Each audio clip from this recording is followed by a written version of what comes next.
This video gives a quick tutorial on the Look2 Inventory software's Quantity mode.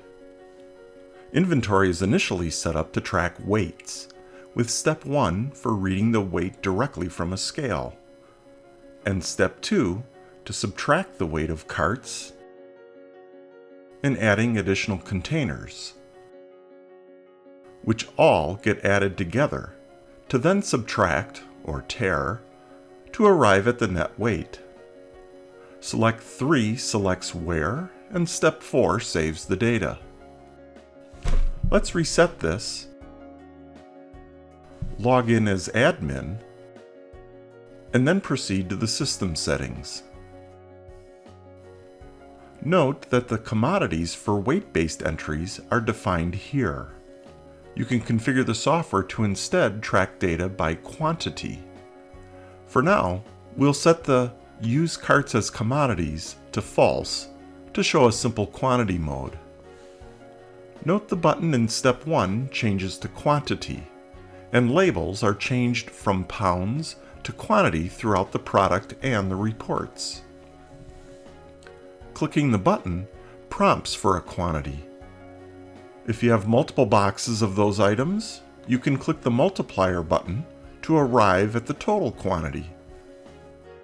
Because there is no need to subtract tare weights, Step 2 is disabled. We'll pick an in-source for Step 3 and note the commodities are still those as defined when using weight-based tracking, and they can be configured in the settings screen as before.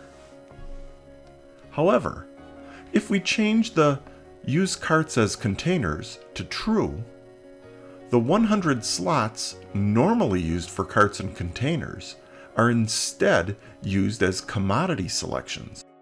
Pressing the Edit Commodities button now directs you to edit those in the selection window instead. So let's take a look. Now, Step 1 actually says Select Items. Clicking the button now brings up what was originally the list of tare carts and containers. Well, as an admin, click the Edit button and then edit each of the carts to become a commodity or product. Change the description, the default quantity, or check the multiple prompt for quantity, in which case the default quantity will be ignored. And of course, double-click the image to change it to the product being defined. Continue this for each slot, defining up to 100 products. Let's switch to a configuration where all of these are already defined. We'll turn off editing and see how it works. When you select items, if it was set to prompt for quantity, a keypad pops up for touchscreen entry, or you can use the keyboard. If you select an item that wasn't configured to prompt, the defined quantity is used. Scroll through the items and select as many products as desired. Step 1 then shows the selections. Press Select Items again to change selections. The In-Out selection is now labeled as Step 2, and Step 3 is for saving the data. Here it's configured to record the household ID of the shopper.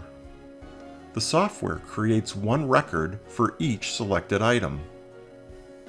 If the PC is set to be a checkout-only station, as admin, go into Settings and set the Show In Table to false to maximize the view. So, when someone's ready to check out, simply select all the items they have,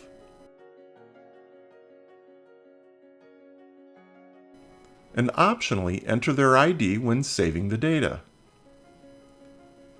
One additional setting worth mentioning is setting the Allow Multiplying to True. Suppose you're getting in a big shipment from a donor. Here you can enter the quantity per box and then click the Multiply button, and then enter the number of boxes. The software calculates the total for you.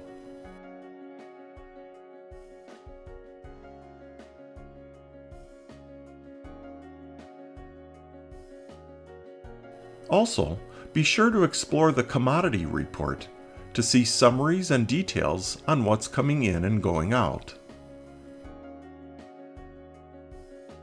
Please review the Inventory User Manual for more details on software operations, reporting, and more.